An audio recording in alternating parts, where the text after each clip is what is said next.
Bonjour et bienvenue sur le podcast Développe ton biz, le podcast qui donne la voix aux entrepreneurs du bien-être. Retrouvez chaque semaine une nouvelle personne qui viendra nous parler de son business, de l'idée au développement. Je vous laisse maintenant avec notre conversation. Bonjour Lionel, merci d'avoir répondu à l'appel. Merci Lucille. Je suis très contente de te recevoir sur mon podcast. Plaisir partagé puisque j'ai répondu tout de suite, même si on ne se connaît pas plus que ça.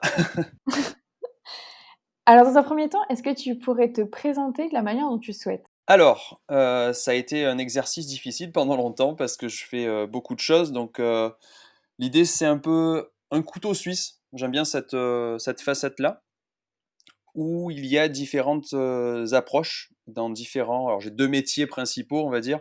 Un dans l'accompagnement et le deuxième plutôt dans les métiers de l'image. Voilà, pour résumer, ça donne un panel un peu plus court, un peu plus compréhensible dès le départ.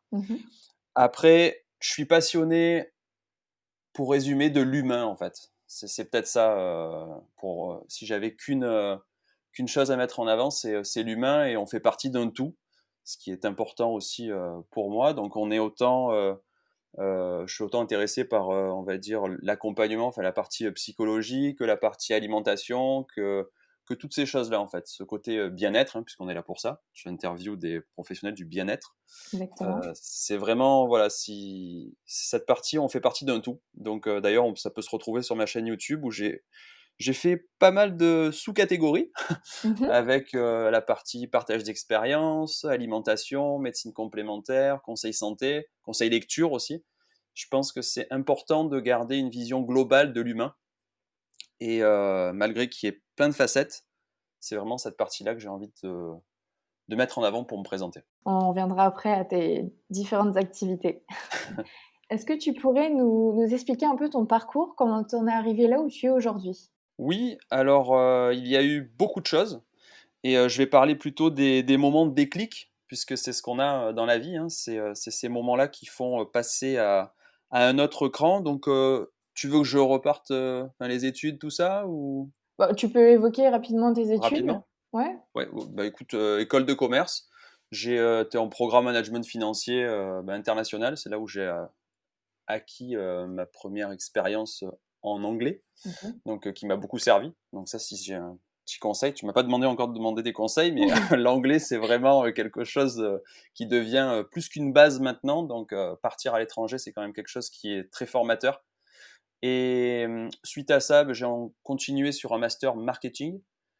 Et après, j'ai lancé ma boîte derrière, qui était dans tout ce qui était métier de l'image déjà et motion design, comme on dit. OK.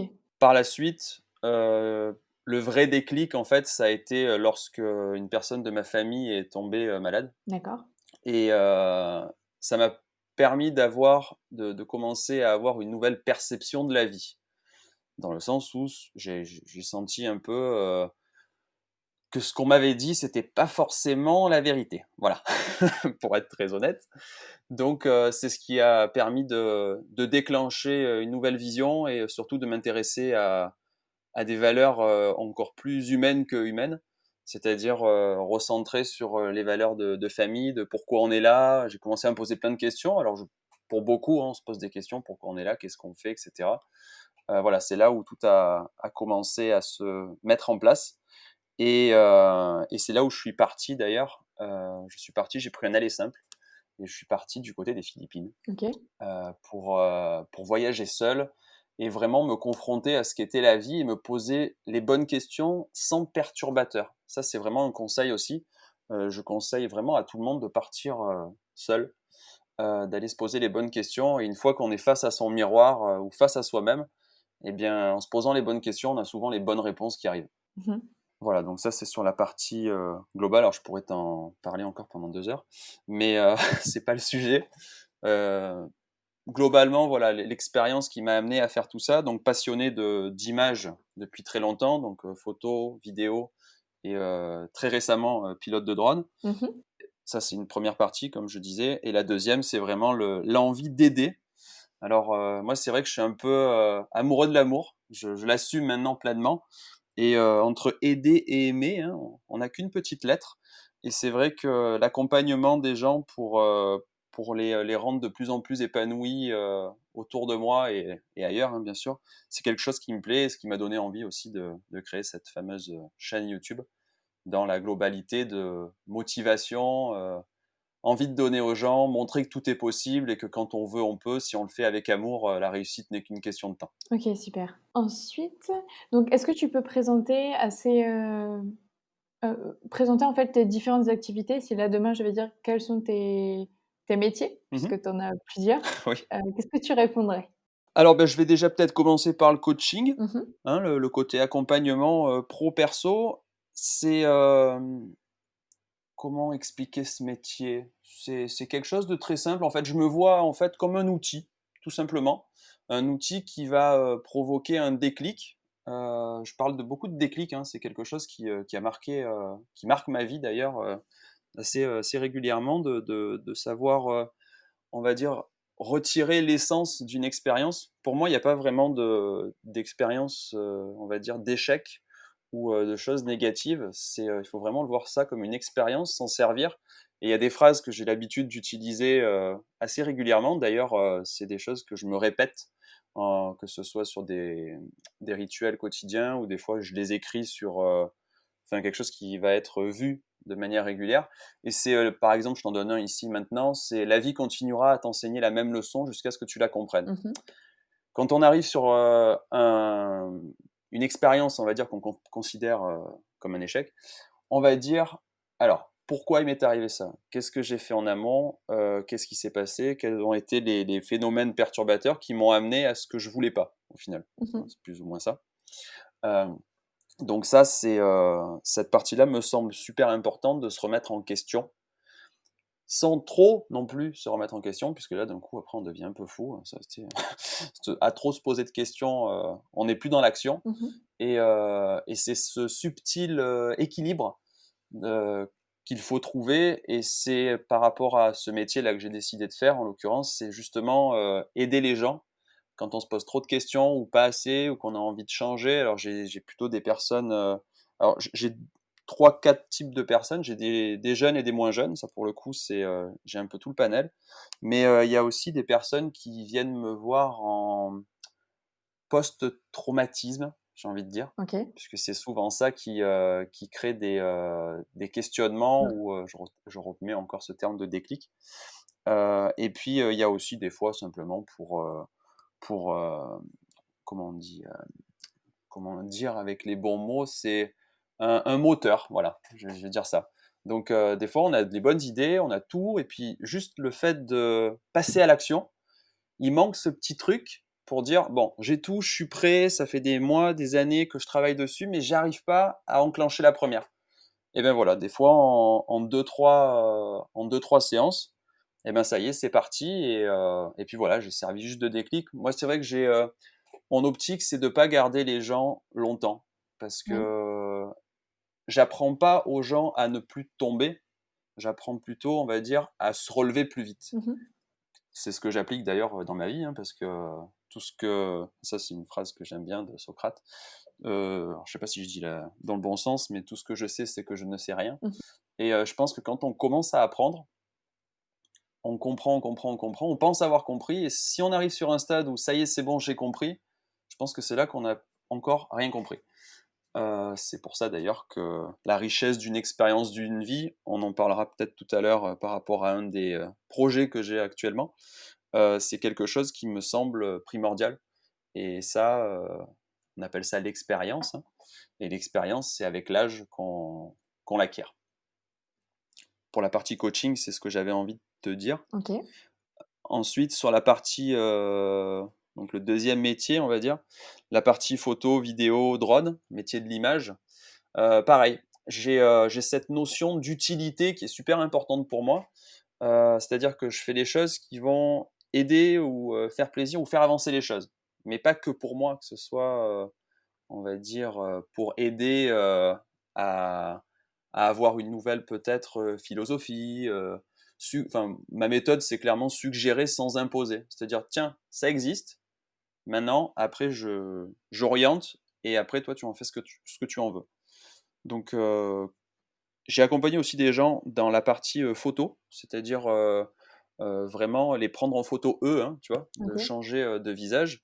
Et c'est vrai qu'au fur et à mesure de l'accompagnement, hein, du coaching, appelons-le comme ça, il y a vraiment des changements sur le visage qui se font, quoi. De serait-ce que quand on est plus épanoui, et cetera, on le sait de toute façon, quand on se regarde dans une glace, si on est en pleine forme olympique, on n'a pas la même tête que si on est en dépression, quoi. Mmh. Donc c'est aussi vachement intéressant. Et sur la partie, alors je vais aller plutôt sur la partie vidéo. Je peux peut-être placer maintenant le documentaire. Bien sûr. Ouais. Donc voilà, j'ai un projet qui va bientôt être opérationnel. C'était une envie de longue date de réaliser mes vrais rêves, parce qu'en fait, en ce début d'année, j'avais mes rêves et j'avais mes vrais rêves. J'ai fait 2 colonnes. D'accord. Et j'ai dit, cette année, je commence à faire mes vrais rêves. Et en l'occurrence, dans cette colonne-là, il y avait la production de documentaires, reportages. Alors, je faisais beaucoup d'interviews déjà, Mmh. mais le côté documentaire, je ne l'avais pas encore exploité. Et c'est vrai que j'ai eu envie là-dedans, alors c'est pseudo inexclu, mais je la mets maintenant. Ce documentaire s'appellera Secret d'anciens. Et l'idée, c'est d'immortaliser en fait le patrimoine culturel. Donc là, c'est par région en fait. Donc on va vraiment essayer de comprendre l'histoire, comment ça s'est passé, et aussi des interviews de personnes, donc des anciens, des personnes âgées, qui, en fait, ma vision vraiment des choses, c'est pour moi une personne âgée, c'est comme une bibliothèque, et avec tous les médias que si on les allume, on sait ce qui se passe, hein. Mmh. En ce moment, c'est encore plus d'actualité, c'est-à-dire que pour moi, chaque personne, chaque ancien qui part, c'est un peu comme une bibliothèque qui brûle.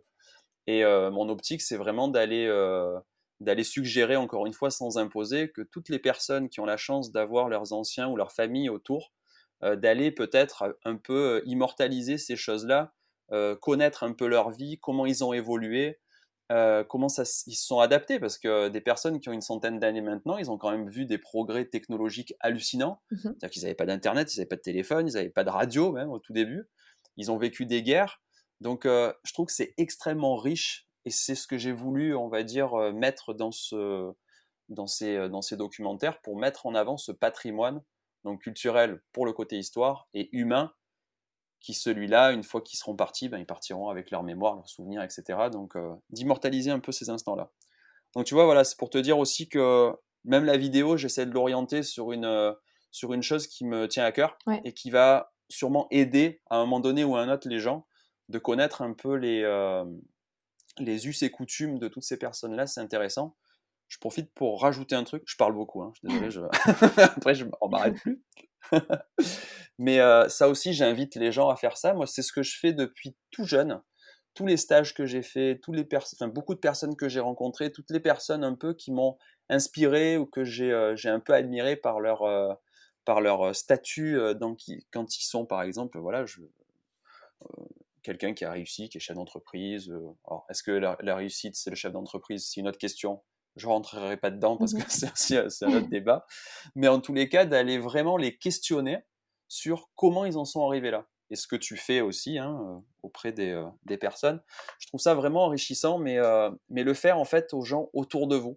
C'est-à-dire que par exemple, je sais pas, vous avez peut-être un père, une mère, un grand-père qui soit directeur d'une multinationale, maçon, enfin, tous les métiers. Alors moi, ça c'est un truc qui est clair pour moi, il n'y a pas de sous-métier.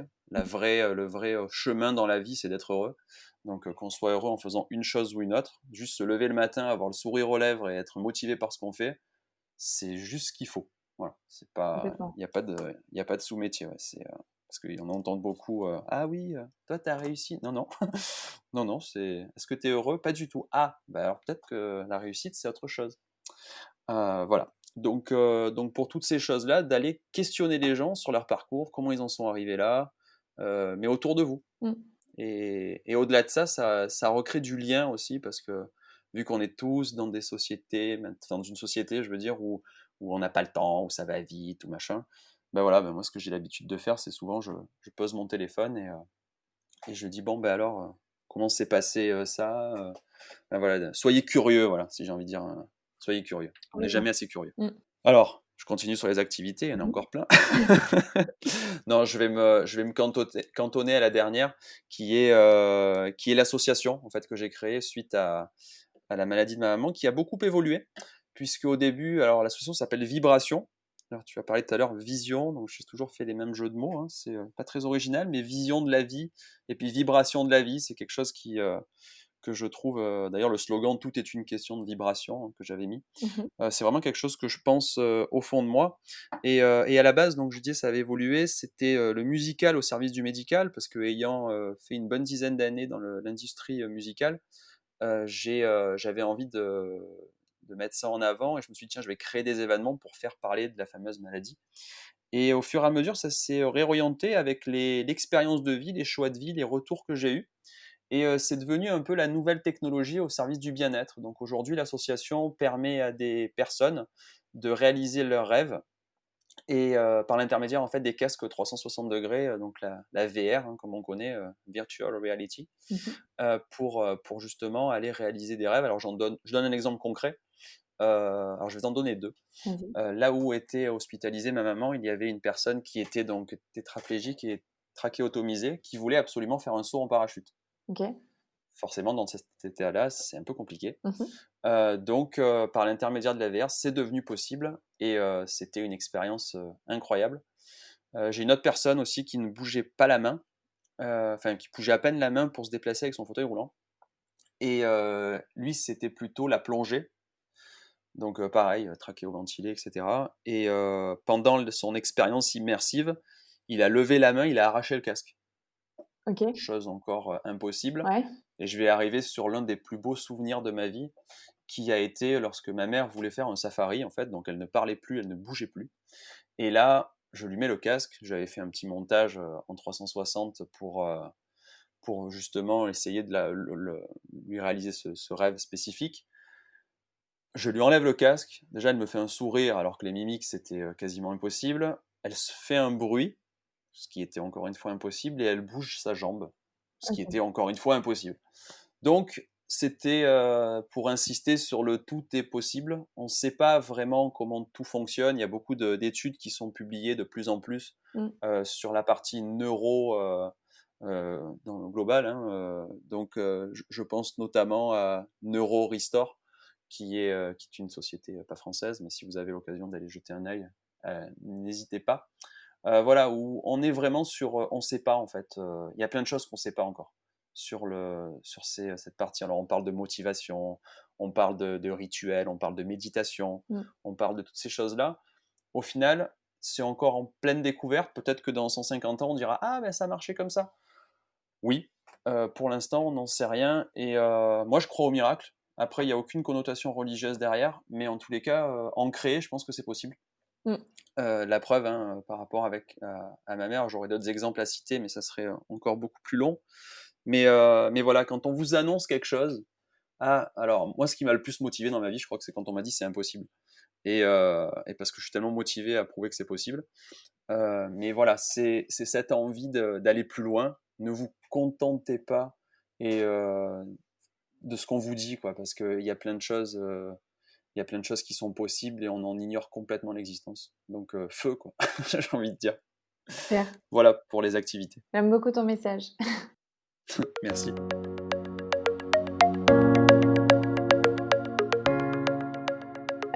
Et alors tu fais pas mal de vidéos YouTube. Je voulais savoir, pourquoi tu avais choisi ce canal-là?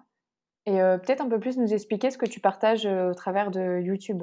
Alors YouTube, c'est un moyen extraordinaire qui est mis à notre disposition de manière totalement gratuite. Mmh. Hem, Ça, c'est déjà, vachement bien, je trouve, puisque c'est un vecteur où on peut diffuser les messages. Donc, pourquoi j'ai utilisé YouTube? Je pense que je suis arrivé à une période de ma vie où j'étais un peu perdu, post, post, annonce, on va dire, par rapport à ma mère, et je me suis dit: «Il faut que je fasse quelque chose de ma vie d'utile, que OK. ça serve, que ça serve».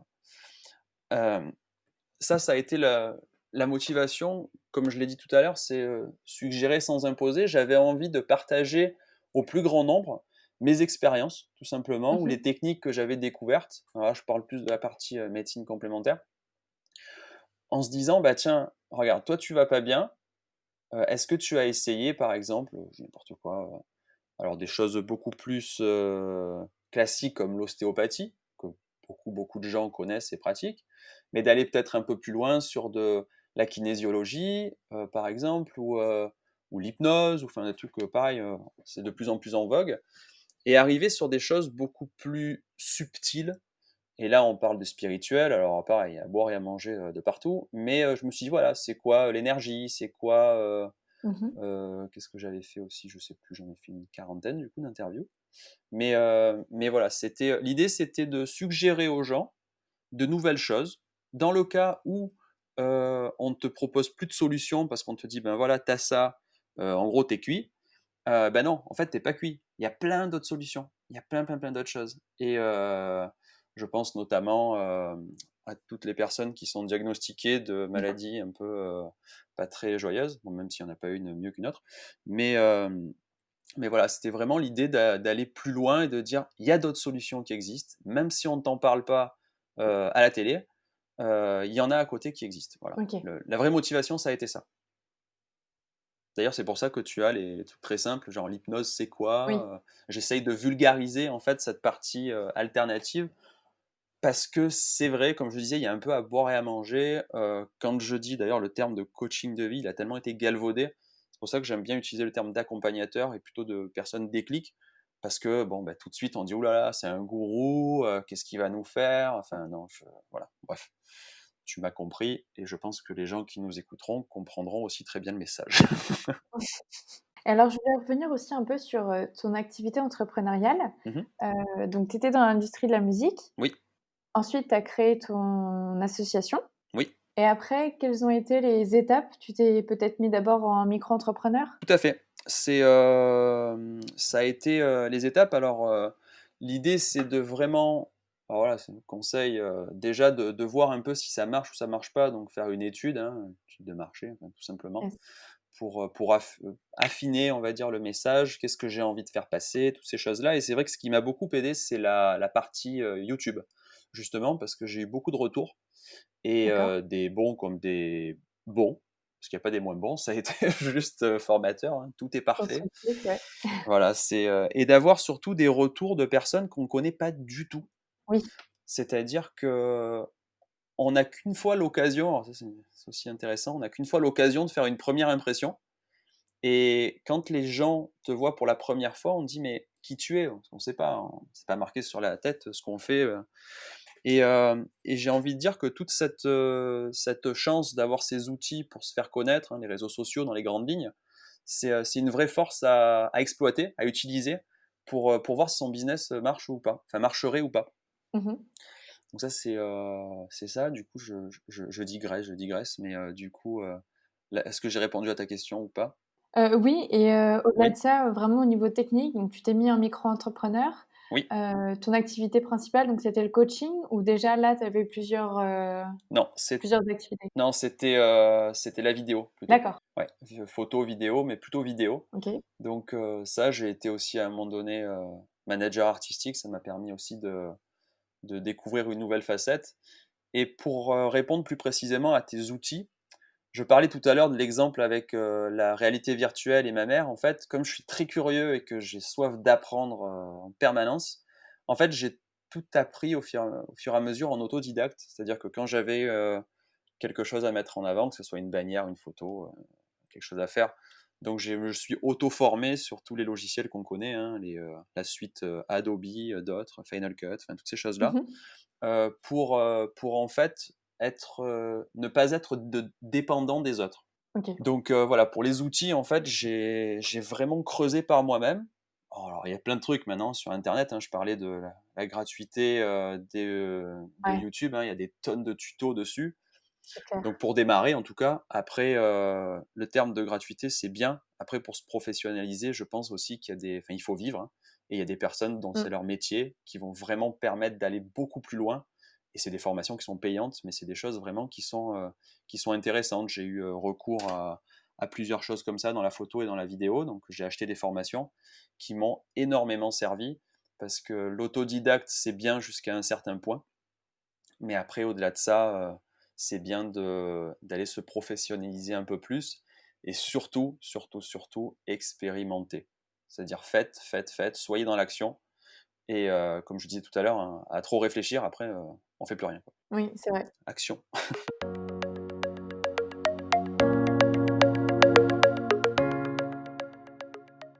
Cette première partie de discussion avec Lionel est maintenant terminée. J'espère qu'elle vous a plu. N'hésitez pas à aimer et à partager cet épisode à votre réseau.